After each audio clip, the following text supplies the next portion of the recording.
So for all these channels, I'm going to be talking about where they're located because I feel like climate can have a really sort of undervalued impact on the kind of things that knitting podcasters are going to be knitting. And maybe someone in a similar climate to you might be talking about things that appeal to you more, or maybe you're sick and tired of the kind of things that people knit in your climate and you'd like to watch what people knit who are living in different kinds of places. I'm also going to be mentioning the sizes of the patterns that these knitters tend to be knitting. I think that can be really helpful reference as far as what things might look like on a body like yours or how the knitting experience might vary when knitting for a body more closer to yours. And I'm also going to mention their current subscriber count because I think that can be a helpful gauge of if you're looking to find a podcast that's kind of new and upcoming, or if you're looking to find one that has a large audience base, and maybe that means there's a higher likelihood that it might appeal to you. And with each of these, I'm also going to pop in just a short little clip of them kind of introducing one of their recent episodes, just so you can get a quick impression, because I feel like you can glean a lot from not a lot of video, just of like whether you're going to jive with somebody, as evidenced by the fact that, I mean, I've gotten like several comments complaining that I talk too fast, but as many of those comments I've gotten just as many saying that they really like how fast I talk and the pace of my videos. So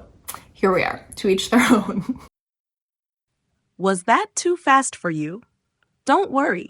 Even native speakers have left comments saying this speaker talks too fast. But here's the funny part. Just as many people say they love the fast pace, so let's not stress about it. Let's break it down, one part at a time. So for all these channels, I'm going to be talking about where they're located. So for all these channels, I'm going to be talking about where they were located. This means for every channel she talks about, she's going to tell you where they were located. Why? Well, location is not just a random fact. It connects directly to the next idea. Because I feel like climate can have a really sort of undervalued impact on the kind of things that knitting podcasters are going to be knitting. Because I feel like climate can have a really sort of undervalued impact on the kind of things that knitting podcasters are going to be knitting. I feel like is a casual way of saying I think, sort of means kind of, or a little. An undervalued impact means an effect that people don't give enough credit to. So she's saying, I think the climate in their area can have a really sort of undervalued impact on what they choose to knit. For example, in a cold climate, a podcaster might knit cozy wool sweaters or thick scarves. In a hot climate, they might prefer light cotton tops or lace shawls. And maybe someone in a similar climate to you might be talking about things that appeal to you more. And maybe someone in a similar climate to you might be talking about things that appeal to you more. When we say something appeal to you, it means it attracts you or grabs your interest. So here, she's suggesting that if someone lives in a climate like yours, the projects they talk about might be more interesting or relevant for you. For example, if you live in a rainy place, a knitter from another rainy area might show cozy, water-friendly accessories you'd actually want to make, instead of, say, a sun hat for the beach.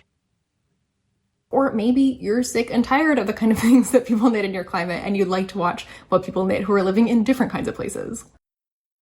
Or maybe you're sick and tired of the kind of things that people knit in your climate and you'd like to watch what people knit who are living in different kinds of places.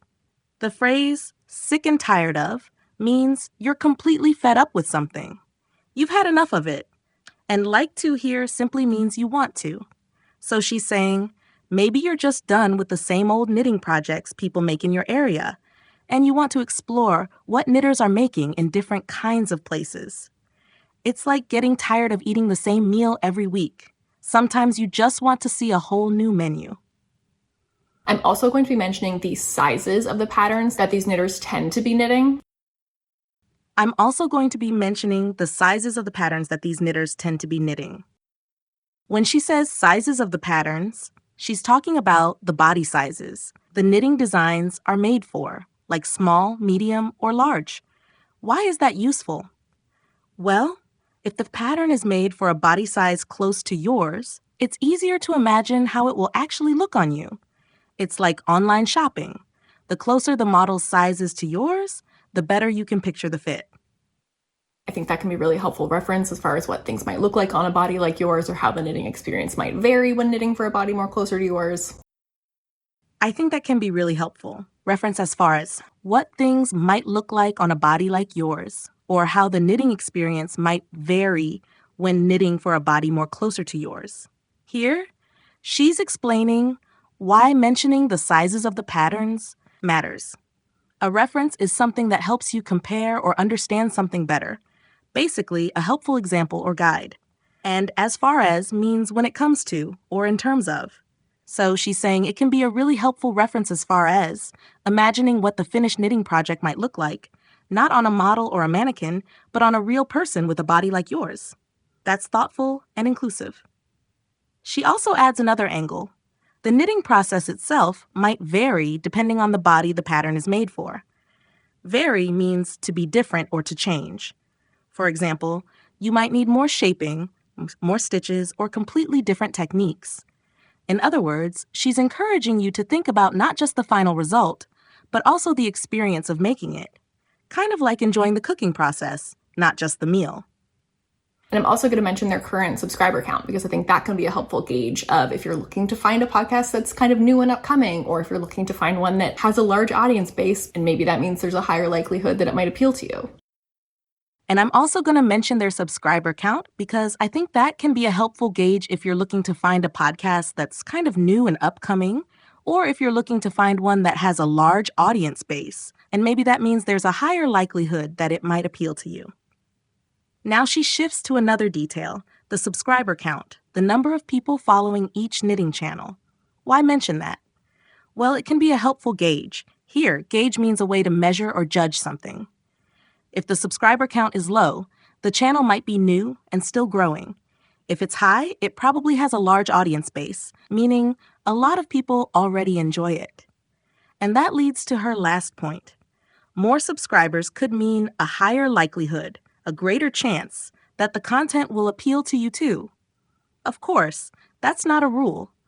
But sometimes popularity can be a good sign that a channel has already struck a chord with a lot of viewers. And with each of these, I'm also going to pop in just a short little clip of them kind of introducing one of their recent episodes, just so you can get a quick impression, because I feel like you can glean a lot from not a lot of video. And with each of these, I'm also going to pop just a short little clip of them kind of introducing one of their recent episodes, just so you can get a quick impression, because I feel like you can glean a lot from not a lot of video. With each channel, she's going to pop in, meaning casually include, a short little clip of the host kind of introducing one of their recent episodes. Here, kind of introducing means they're starting their video in a relaxed, informal way, not reading from a perfect script. Why do that? So you can get a quick impression, a fast first idea of their style, personality, or energy. And she believes you can glean, that is, gather or pick up, a surprising amount of information from even a tiny bit of video. It's like tasting a small spoonful of soup and already knowing whether you'll love the whole bowl. Just of like whether you're going to jive with somebody, as evidenced by the fact that, I've gotten like several comments complaining that I talk too fast, but as many of those comments I've gotten just as many saying that they really like how fast I talk and the pace of my videos. So here we are, to each their own. Just of like whether you're going to somebody, as evidenced by the fact that I've gotten like several comments complaining that I talk too fast. But as many of those comments as I've gotten just as many saying that they really like how fast I talk and the pace of my videos. So here we are, to each their own. She's saying these short clips can help you figure out whether you'll jive with somebody, meaning feel comfortable with their personality or style. And she gives a personal example as evidenced by, or shown by, the comments she gets about her own videos. Some people complain she talks too fast. But for every one of those comments, she gets another saying, they love her quick pace and the energy it brings. That's why she ends with to each their own, which means everyone has their own preferences. Some like it fast, some don't, and that's perfectly fine. That's all for today. If you made it all the way to the end, wow, that's amazing. I truly believe that if we keep going like this, step by step, we'll all be speaking English with confidence before we know it. Thank you so much for joining me.